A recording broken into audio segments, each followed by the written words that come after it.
Muy buenos días a todos. Les doy un saludo. Soy Andrea Carranza Garzón, editora de la revista Tecnología del Plástico, y es un gusto acompañarlos hoy a este webinar titulado Tendencias Globales en Plásticos, Sostenibilidad y Regulación, el cual les va a brindar muchas herramientas clave para enfrentar las exigencias de sostenibilidad y normativas internacionales que están transformando la industria del plástico actualmente.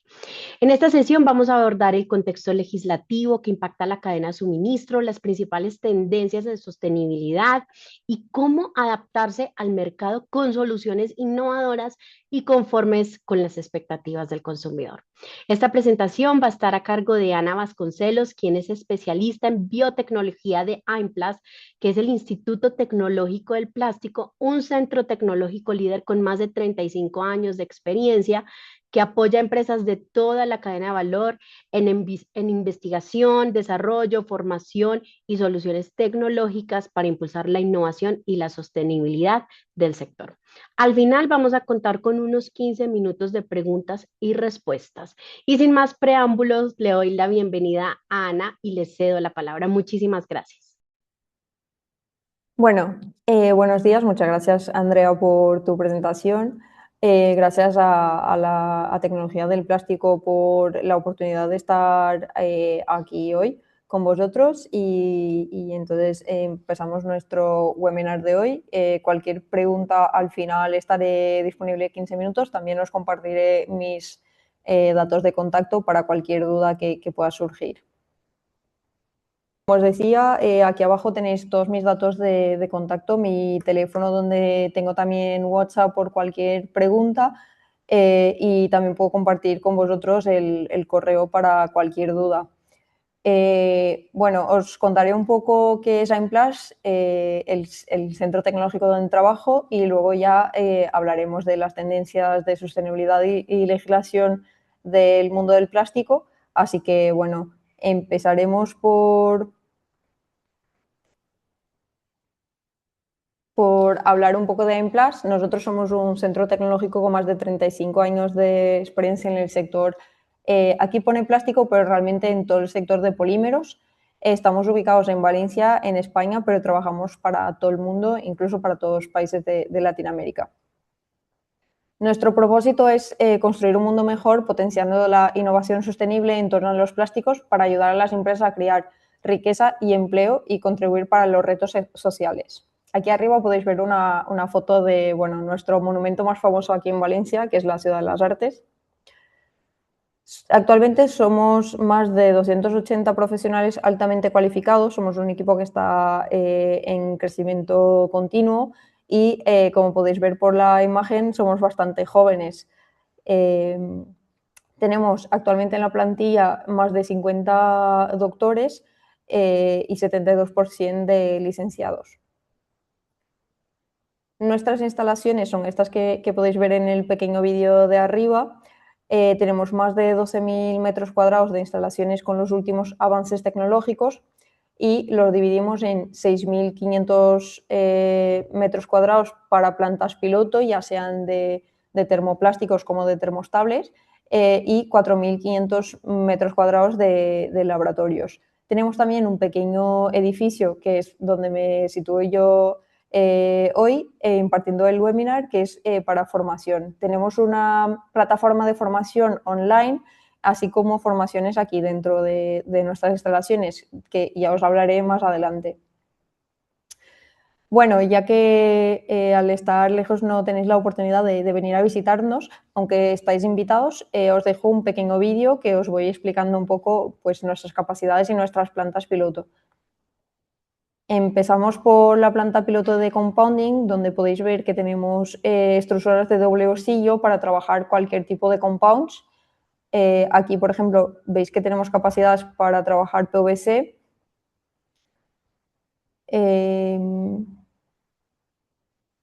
Aquí tenemos 3 salas que tienen extrusoras de doble bolsillo, también para todo tipo de polímeros. Tenemos material de accesorio para trabajar también. Allí detrás podéis ver el deshumidificador para secar el material antes de entrar en el proceso. Aquí veis una de las twin screws. También tenemos cabezales para cortar en varios formatos el pellet. Y aquí podéis ver nuestra planta piloto para termoplásticos, donde tenemos extrusión, inyección, tenemos también una planta piloto para recubrimientos, así como plantas piloto de materiales termostables. Por ejemplo, aquí tenemos la extrusora para espumados. Vemos también aquí la extrusora para blow molding, que es pues para botellas. Esta es la de cast sheet de lámina plana. También la usamos para laminar. Aquí tenemos la de extrusión en globo, que la usamos para pues, envase, así como para agricultura.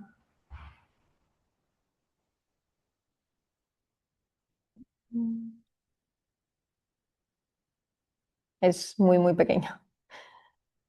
Y aquí tenemos pues la parte de la laminadora donde podemos aplicar todo tipo de coatings y recubrimientos, tanto el rack para hacer el curado y luego tenemos el hot melt de gravure y de solventless. Estos son maquinarias en punto piloto para hacer pues, las pruebas de cualquier formulación que necesitan nuestros clientes, así como desarrollar nuevas formulaciones, desarrollar nuevos productos o nuevos procesos.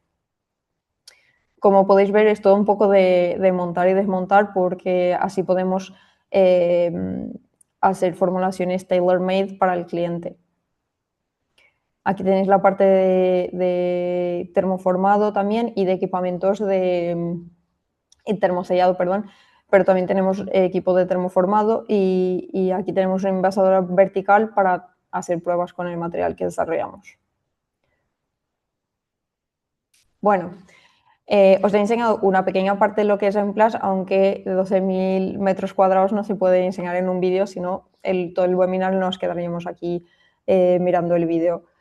Os cuento un poco las capacidades que tenemos y, como os he dicho, cualquier duda que tengáis, estamos disponibles luego al final también. Somos especialistas en toda la cadena de valor, esto es que trabajamos desde la síntesis de polímeros hasta trabajar con materias primas, hacemos la parte de compounding, como habéis podido ver, trabajamos la parte de fabricación y transformación, aunque nosotros no somos productores, pero tenemos las plantas piloto para hacer todas estas pruebas. Trabajamos con usuarios directos sectoriales, que puede ser una empresa de alimentación, por ejemplo, y trabajamos mucho en la parte de valorización de residuos plásticos, principalmente en las líneas de reciclado mecánico, reciclado químico y reciclado enzimático. Así como también trabajamos la parte de materiales biodegradables.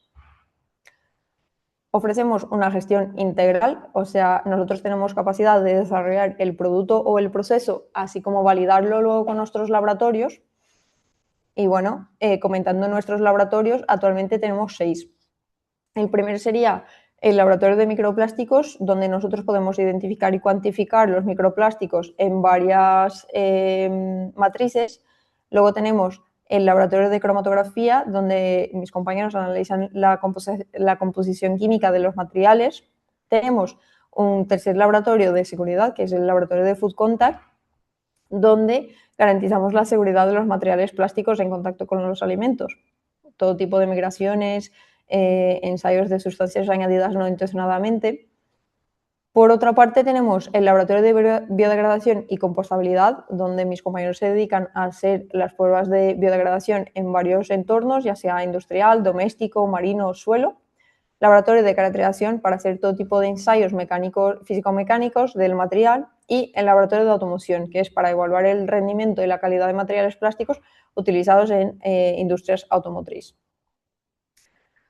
Por la parte de tecnologías, tenemos también 6 departamentos, en que el primero es el departamento de química sostenible, donde nosotros podemos hacer la síntesis o modificación química de un polímero para obtener nuevas características. El departamento de packaging, que son mis compañeros, donde se dedican a la mejora de propiedades del envase, el Departamento de Ciudades y Movilidad desarrolla soluciones innovadoras para mejorar infraestructuras urbanas, ya sea relacionadas con energías sostenibles o con vehículos. El Departamento de Agricultura desarrolla nuevas tecnologías, como puede ser la incorporación de pesticidas en materiales para agricultura. El Departamento de Economía Circular, que se dedica a todo tema de LSAs, de revisión bibliográfica y impacto ambiental. Y finalmente el Departamento de Reciclado, donde tenemos 3 grandes departamentos, que son los que os he comentado anteriormente, y mis compañeros se dedican tanto a la validación de material reciclable como a desarrollo de nuevos procesos para mejorar la reciclabilidad de material. Bueno, ahora que ya conocéis nuestras capacidades, me gustaría deciros que nosotros trabajamos en 3 líneas principales. La primera sería las líneas de I+D+I, donde desarrollamos un proceso, un producto en conjunto con una empresa. Y aquí lo que pasa es que tanto por parte de empresa como por parte de Emplas hay el desarrollo de nueva información y hay investigación y hay un nuevo producto. La segunda línea sería el servicio tecnológicos, donde nosotros esto consideramos como, por ejemplo, un ensayo de laboratorio, un servicio de utilización de nuestras plantas piloto, por ejemplo. Y en la última línea, que son formación y jornadas, nosotros tenemos una plataforma de formación que la podéis ver aquí. Perdón, que beba un poco de agua. En la parte de formación, pues tenemos esta plataforma que es online y aquí podéis ver todo tipo de formaciones que ofrecemos desde Emplas en cuanto a temáticas de extrusión, de inyección, de materiales termoformados, de materiales termostables también. Así que tenéis acceso a toda la información dentro de la plataforma. Bueno, ahora que ya nos conocéis un poco, voy entonces a empezar con la temática que nos trae hoy aquí, que es la tendencias globales y regulación de plásticos. La industria de plástico atraviesa uno de los mayores procesos de transformación de su historia. A nivel global, el crecimiento sostenido del consumo de plástico durante décadas ha generado beneficios económicos y sociales, claro, pero también impactos ambientales significativos que hoy están en el centro del debate político, regulatorio y empresarial. Vamos a empezar por ver el contexto global de la industria plástica y luego he traído 4 ejemplos de 4 países distintos de Latinoamérica donde podemos ver pues, cómo avanza la sostenibilidad y la legislación. El contexto global actual, bueno, se producen más de 400 millones de toneladas de plástico al año a nivel mundial y se estima que menos del 10% se recicla efectivamente. Este desequilibrio ha impulsado a gobiernos, organismos internacionales y grandes corporaciones a replantear el modelo actual, avanzando hacia esquemas basados en economía circular, reducción del uso de plástico virgen y mayor responsabilidad de los productores.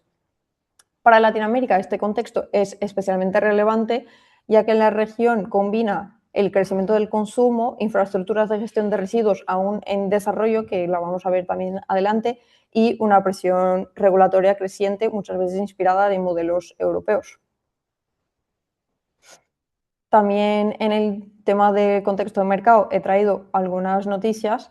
Por ejemplo, en México salió esta, que México es el líder mundial en reciclaje de PET.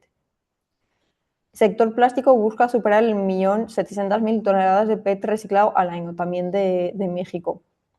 Ya en Chile sale que el consumo de plástico crece un 7% en Chile, impulsado por la minería y la agricultura. En Colombia, la industria del plástico cierra con un balance positivo en 2025. Hubo más estabilidad y más empleo. Y esta también de Colombia, exportaciones del sector plástico crecen 7,4% y consumo de bolsas plásticas se redujo a mitad. Como podéis ver, las tendencias están bastante activas y hay mucha información sobre cómo se va a mover el sector. Viendo ahora el caso de Colombia, empezamos por este caso y comentando los retos que se encuentran en el país. cuando hablamos de reciclaje y economía circular en Colombia, sabemos que la tasa nacional de reciclaje de plástico ha aumentado alrededor de un 30% en 5 años, aunque todavía está por debajo de los niveles de recuperación de países europeos. Iniciativas como el Plastics Pact de Colombia busca elevar la circularidad hasta el 2030 con objetivos de aumentar las tasas de reciclaje y la incorporación de materiales reciclados en envases. Como vais a poder ver, mucha de la legislación o de las tácticas de economía circular se va a mover al mundo, alrededor del mundo del envase, porque suele ser donde se empieza a legislar. También porque es un sector más crítico, porque es un sector de contacto con alimentos y porque es un sector que ocupa más del 50% de la producción de plástico. ¿Qué tipo de desafíos nos encontramos? Pues la formalización del reciclaje y la creación de infraestructura sostenible son prioridad para escalar el impacto medioambiental positivo. El sector informal sigue siendo relevante en la cadena del reciclaje y se busca pues, formalizar y capacitar a estos tipos de perfiles de recicladores informales. Aunque Colombia es uno de los países más avanzados de la región en materia de producción de envase, aquí podemos ver que en marco regulatorio tiene ya una ley REP, una responsabilidad extendida al productor obligatoria para envases y empaque. Tiene metas específicas de recolección y aprovechamiento por tipo de material y todo esto se puede ver dentro de un sector de un país que tiene unas características claves relacionadas con el sistema colectivo de gestión, un reporte obligatorio en la ley REP y por eso necesitamos un enfoque en la formalización del sector de reciclaje. Chile es también un país que he traído como ejemplo, como caso práctico. En Chile el consumo de plástico creció aproximadamente 7% en 2024, impulsado por sectores como minería y agricultura, reflejando la demanda de la industria. El país destaca por una regulación avanzada con esquemas obligatorios de responsabilidad extendida al productor, desde leyes ampliadas y requisitos como incorporar un porcentaje mínimo de RPET, de PET reciclado, en botellas. Iniciativas como el Plastics Pact de Chile fomentan acciones colaborativas entre gobierno y empresas para impulsionar economía circular con campañas, directrices para diseño de envase y pilotos de innovación. Aquí los retos que enfrenta es que, a pesar de la regulación, la oferta local de PET reciclado no cubre la demanda, lo que obliga a importar material reciclado para ciertos usos. Y también que es un país que es, dentro de la región es muy regulado. Aunque la reglamentación todavía está en evolución, sí que ya hay una implementación de por ejemplo, la REP, la ley de Single Use Plastic. Bueno, yéndonos ahora a México. México destaca como líder en recuperación de envases plástico, especialmente PET, recuperando más del 60% de los envases colocados en el mercado y generando más de 70.000 empleos directos e indirectos de la industria del reciclaje. El país impulsiona la transición hacia la economía circular con esfuerzos nacionales y foros internacionales, que reúne innovación y tecnología para promover soluciones sostenibles.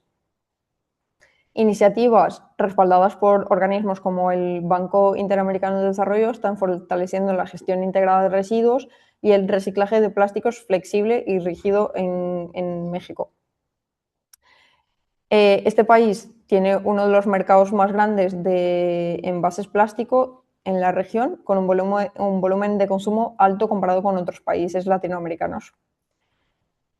El desafío de México es en la parte de reglamentación, que está muy fragmentada, ya que hay legislación federal, estatal y local.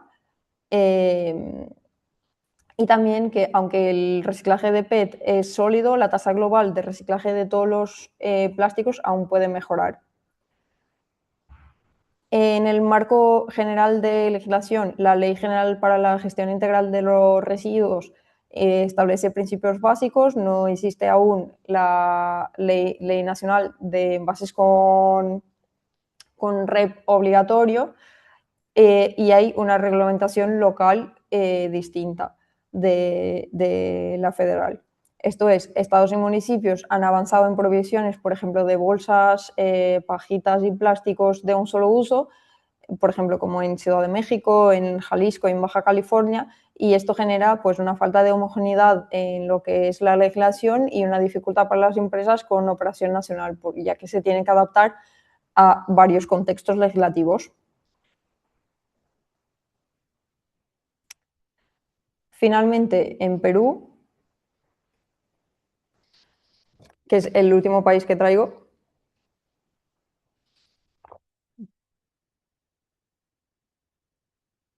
Perú ha avanzado de forma progresiva en la recuperación de los residuos aprovechables, con un especial protagonismo en el PET. Siempre hay una tendencia a que el primer plástico o el plástico que más se recicla sea el PET,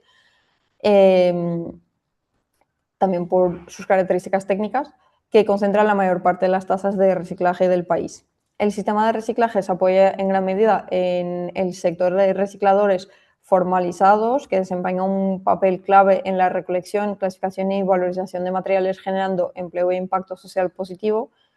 El país está impulsando la transición hacia la economía circular a través de marcos regulatorios y estrategias nacionales como Ley de Gestión Integral de Residuos Sólidos, la hoja de ruta hacia una economía circular. Existen iniciativas también, igual que en México, apoyadas por organismos internacionales que fomentan valorización de plásticos de envase y residuos postconsumo, así como proyectos piloto de innovación circular. El mercado, pues, cuenta con un mercado relevante de envases plástico impulsando por los sectores alimentos, bebida, cuidado personal y consumo masivo, con una demanda creciente asociada al desarrollo urbano y al retail moderno. El uso de envases flexibles y rígidos continúa en aumento, lo que refuerza la necesidad de soluciones de diseño reciclable y sistemas de recuperación eficientes. Los mayores retos es que, aunque el reciclaje de PET muestra resultados positivos, igualmente la tasa global de reciclaje de plástico sigue siendo limitada, especialmente en envases flexibles y multilaminados. Existen grandes oportunidades en la mejora de la separación en origen, el ecodiseño de envases, la incorporación de material reciclado y el fortalecimiento de la infraestructura de reciclaje a nivel nacional. Se busca también en Perú, igual que en otros países que hemos comentado antes, la consolidación y armonización del marco legislativo, así como desarrollo de infraestructuras de reciclaje y sistemas de gestión que puedan abarcar toda la diferencia de materiales que existe en el país. Bueno, un poco a modo resumen, el contexto de mercado, pues sabemos que tenemos que tener en cuenta el tamaño de crecimiento del mercado, que es distinto en cada país. En lo que son soluciones de reciclaje y economía circular, se nota que hay realmente un movimiento hacia esta búsqueda por soluciones que puedan tanto ser útiles al mercado como cumplir legislación. La parte de sostenibilidad y regulaciones, lo que vemos es que en cuanto que antes la sostenibilidad igual era un diferenciador de mercado o una opción para algunas empresas, hoy en día con la reglamentación sí que es una obligatoriedad. Y tenemos también que tener en cuenta las dinámicas de mercado y sectores clave. Por ejemplo, en el caso de Chile sí que se ha notado que la minería ha sido lo que ha impulsado el sector plástico, porque al final es un sector que es muy importante para el país. Entonces siempre hay que estar muy atento a qué sectores se están moviendo y no solo a nuestro pequeño, entre comillas, mundo del plástico. Comentando ahora la presión legislativa. Cuando hablamos de presión legislativa en Latinoamérica, Al final hemos visto 4 países distintos, pero realmente vemos que más o menos se mueve la legislación hacia el mismo sitio. Entonces, aquí es como hago un resumen de cómo se está moviendo la legislación en toda Latinoamérica. Por lo tanto, cuando hablamos de presión legislativa en relación a los plásticos, es importante entender que no se trata de medidas aisladas o coyunturales. Estamos ante un proceso estructural impulsionado por tendencias globales, compromisos internacionales y una creciente presión social y ambiental. En primer lugar, la región está mostrando una clara convergencia con marcos internacionales, especialmente siguiendo el modelo europeo. Instrumentos como la Directiva de Plásticos de un solo uso de la Unión Europea, las estrategias de economía circular y, más recientemente, las negociaciones del Tratado Global sobre Plásticos bajo el paraguas de las Naciones Unidas están sirviendo como referencia directa para el diseño normativo de muchos países latinoamericanos. Esta influencia se traduce en una primera fase en restricciones a plásticos de un solo uso, que suelen ser el punto de entrada regulatorio. Igualmente, lo que os había comentado, que el sector envase suele ser donde se suele empezar a ver los cambios. Vemos ejemplos muy claros. En México las prohibiciones se han implementado principalmente a nivel estatal y municipal, generando un mosaico regulatorio complejo, como lo habíamos visto antes.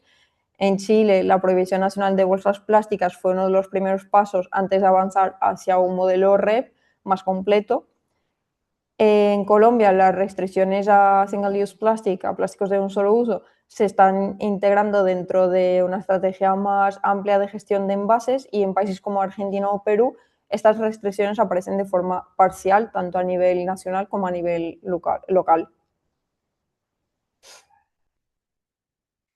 El segundo gran eje de presión legislativa es la REP, la responsabilidad extendida del productor, que representa un cambio radical en el modelo tradicional.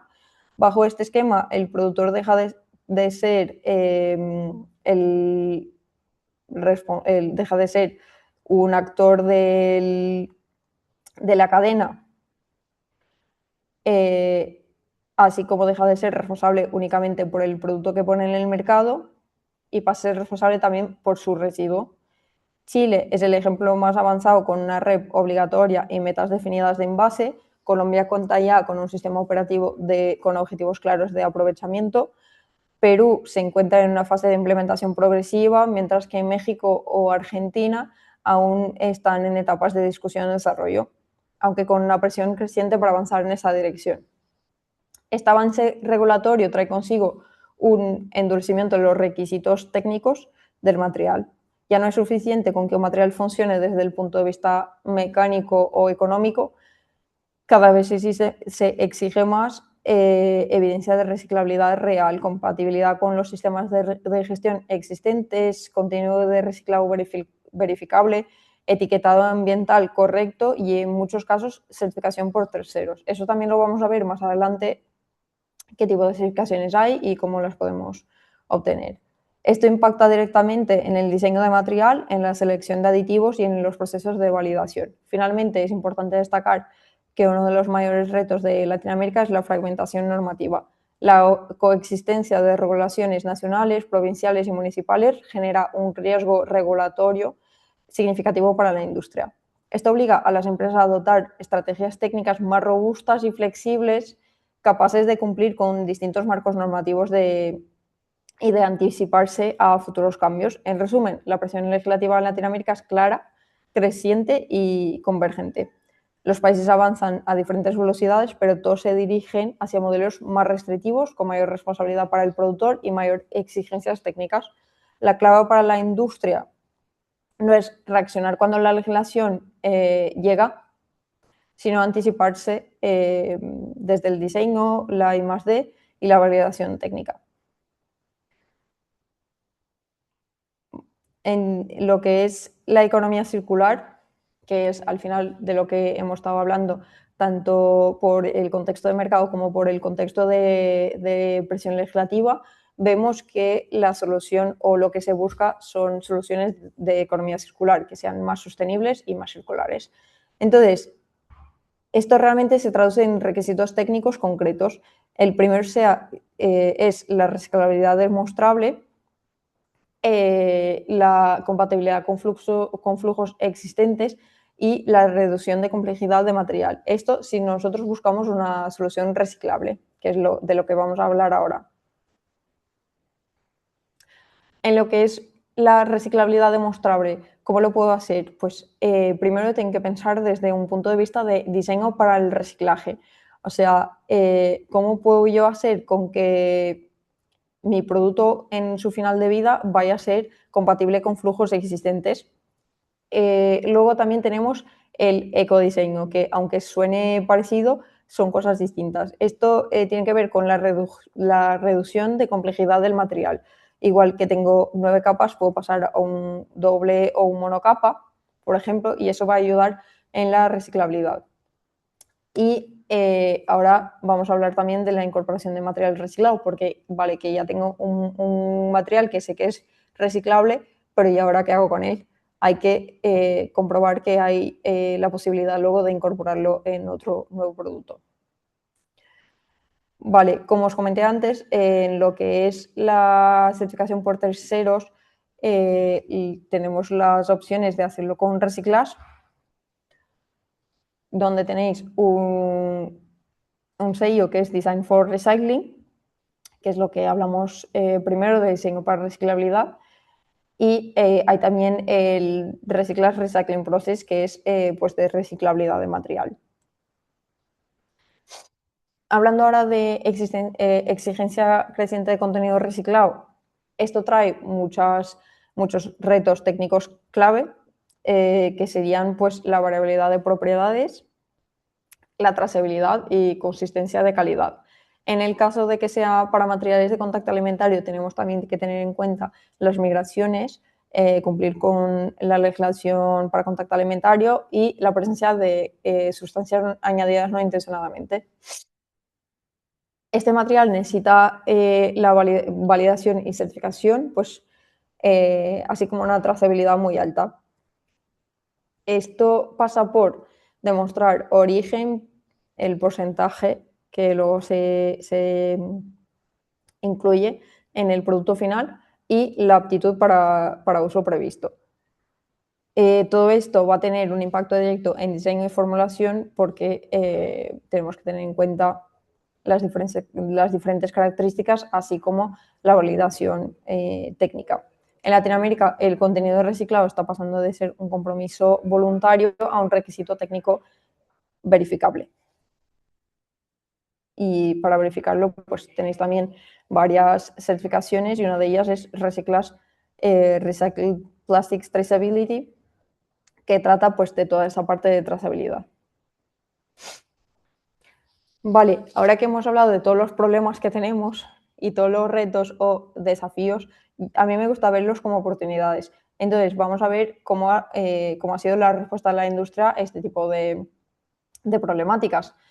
Pasa por 4 puntos claves. El primero sería pues, el diseño para el reciclaje y estrategias de ecodiseño. La segunda, la incorporación de contenido reciclado en vasos y otros productos, que es lo que hemos comentado ahora.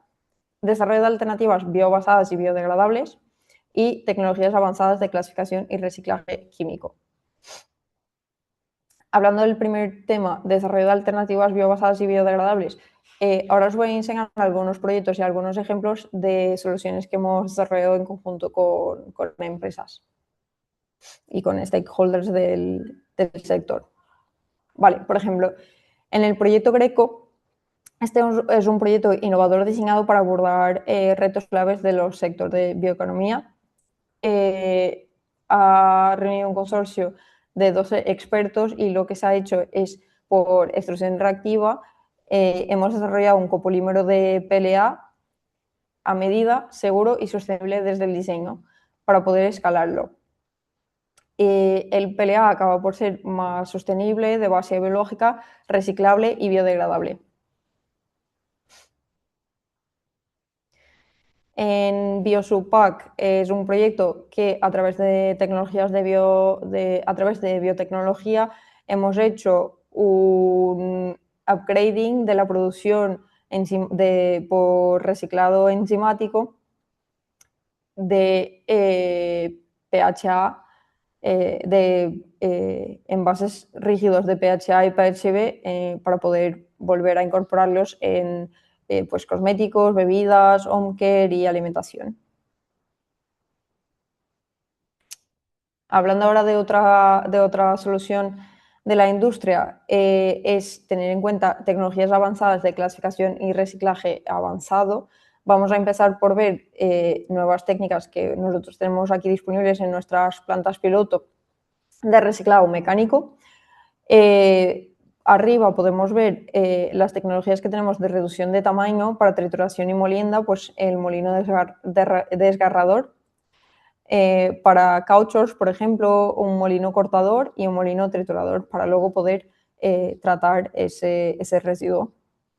Tenemos también técnicas novedosas de lavado y secado. Tenemos un lavadero de 1000 litros, de 40 y de 300. Este lavadero es también calefactable. Esto nos permite hacer varias pruebas para comprobar cómo podemos sacar mejor provecho del material que queremos reciclar. Después de todo eso, tenemos técnicas de separación de residuos plásticos y no plásticos, que suele ser también una problemática a la hora de reciclar.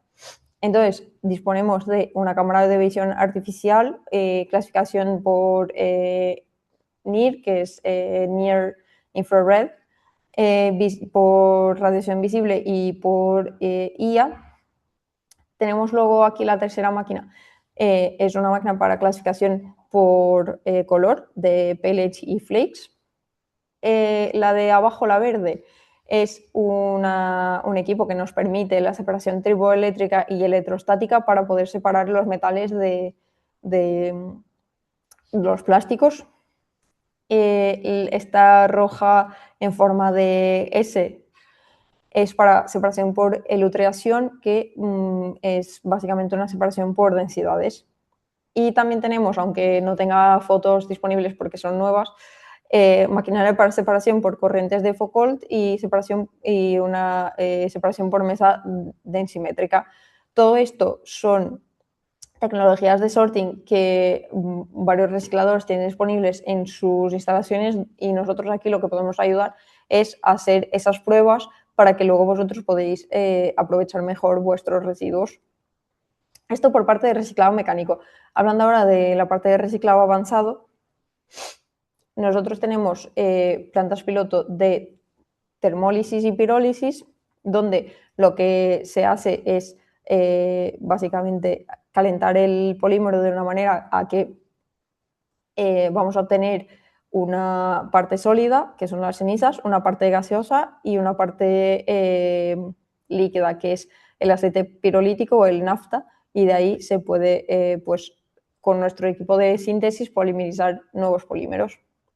Tenemos también soluciones de solvólisis para, por ejemplo, delaminaciones. Y por último, que la parte de degradación enzimática o biológica, que es la que hemos aplicado en el proyecto BioSUPAC de lo que os he hablado.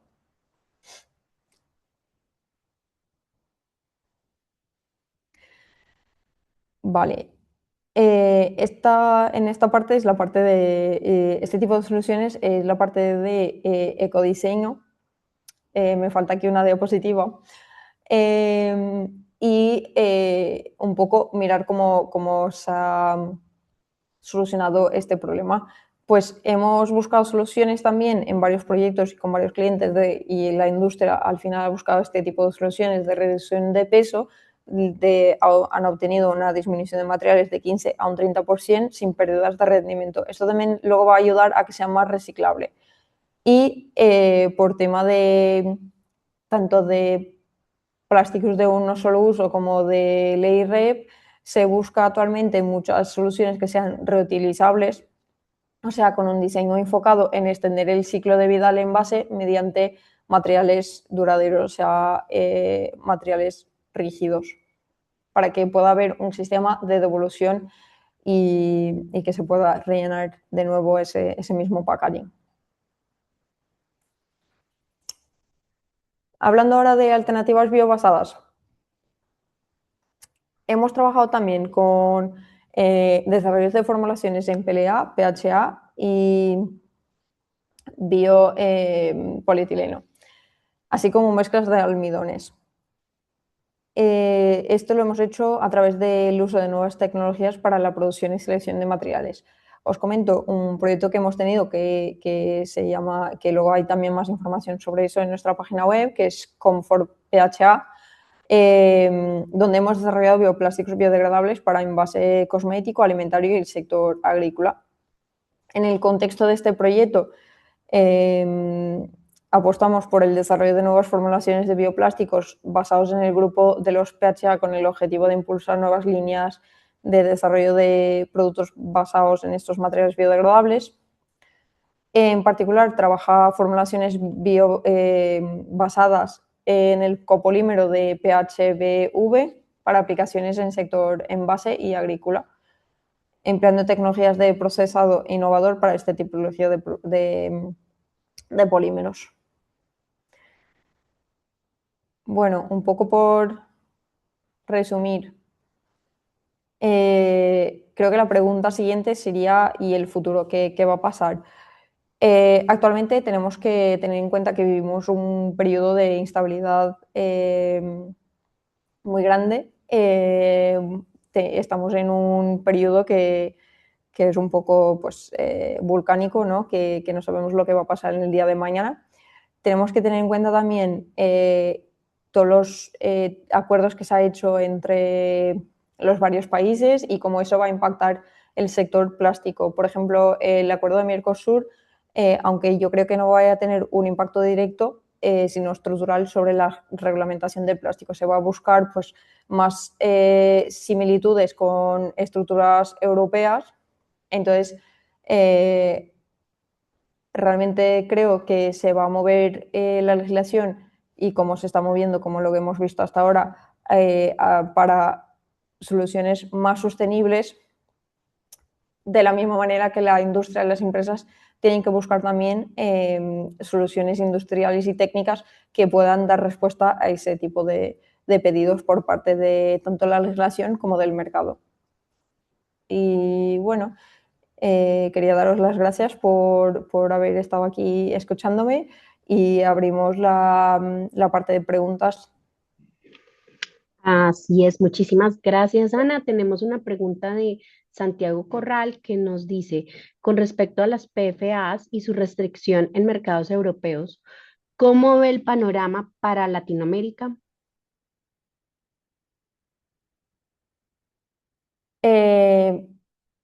Vale. En el tema de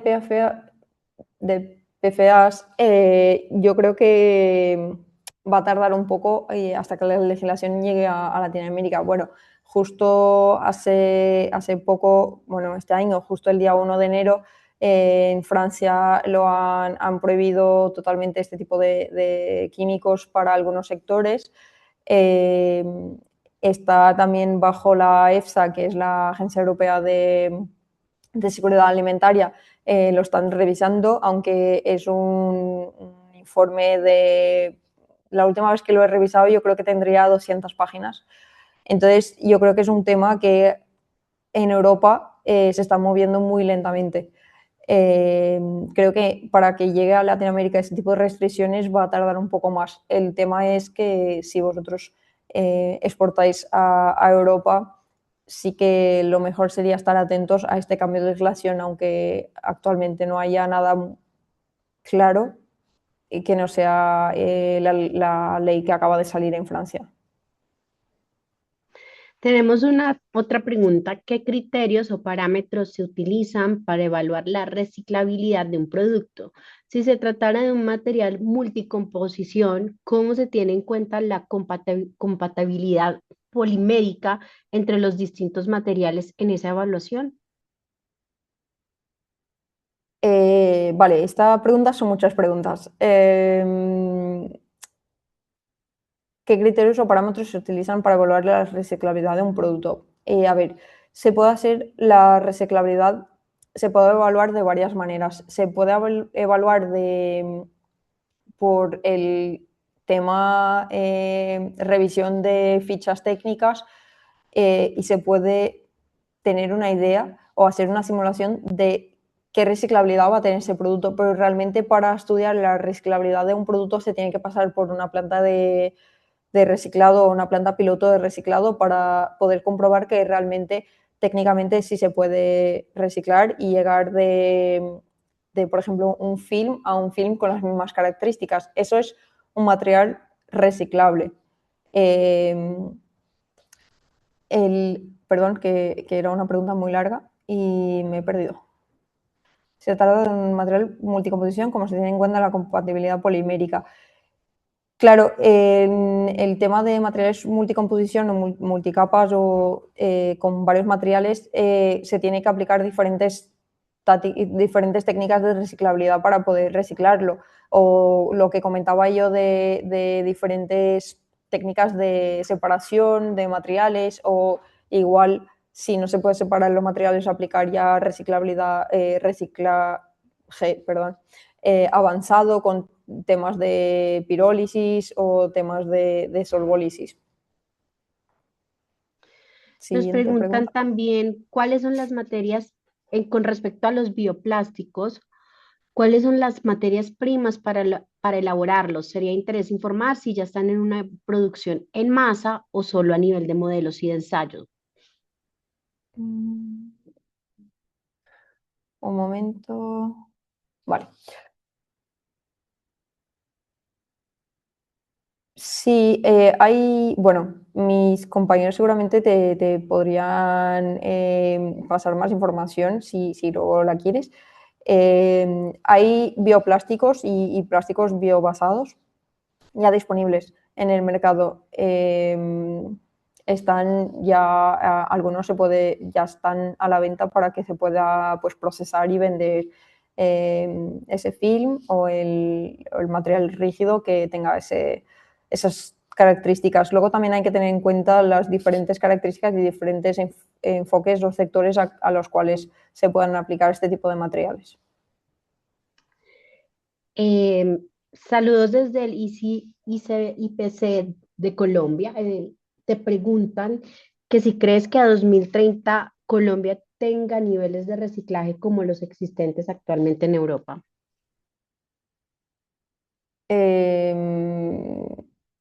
yo creo que es muy difícil saber el futuro. Si tuviera una bola de cristal me encantaría y todo sería mucho más fácil.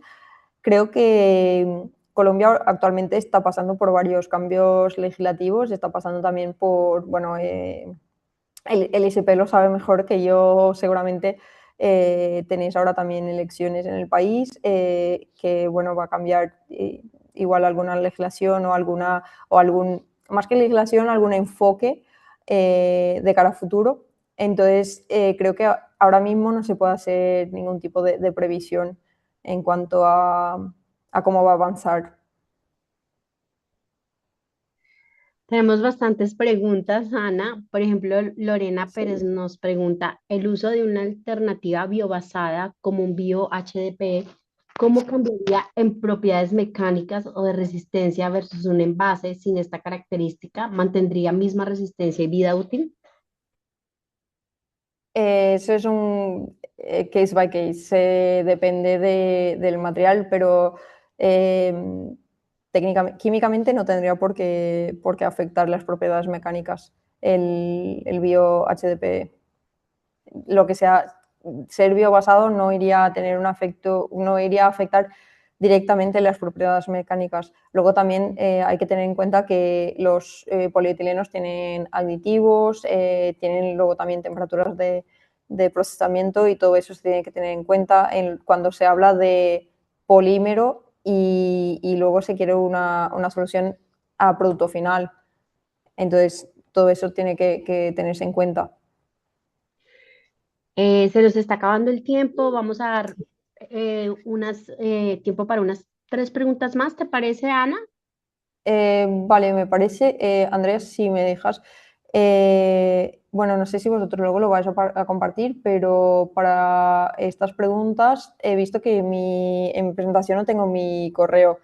Os lo dejo por aquí, mi correo es avasconcelos, igual que mi apellido, @aimplas.es para todas las preguntas que no pueda contestar ahora mismo.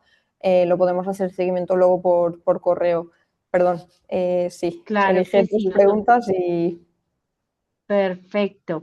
Nos preguntan cuál es la estrategia de Europa para que haya un aumento de la demanda de materias primas recicladas y qué podemos adaptar en Colombia, donde el consumo aún es muy bajo. eh, la, la estrategia de Europa no está relacionada con, o sea, la estrategia de Europa no busca el aumento de la demanda de las materias primas recicladas. Es un poco al revés. Lo que ha pasado fue que la legislación europea ha cambiado y eso ha dado pie a que ha habido un aumento de demanda de materias primas recicladas.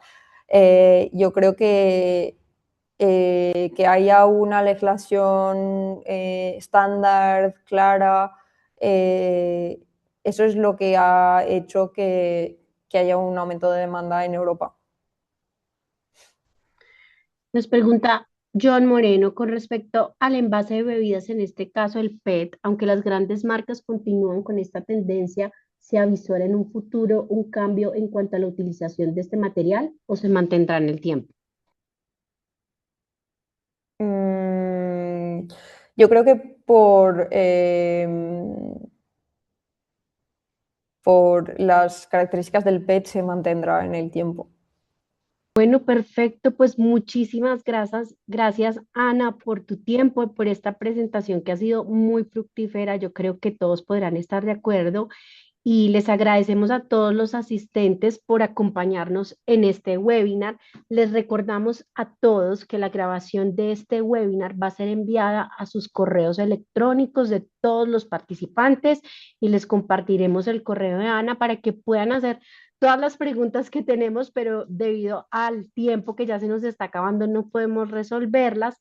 Así que muchísimas gracias nuevamente por su asistencia, por estar tan conectados y a Ana por esta presentación tan importante para poder entender cómo desde el sector podemos avisorar lo que se viene, las tendencias en temas de sostenibilidad y regulación. Así que los invitamos a seguir conectados con tecnología del plástico para tener más contenido sobre estos temas. Muchísimas gracias y que tengan un excelente día. Muchas gracias, Ana.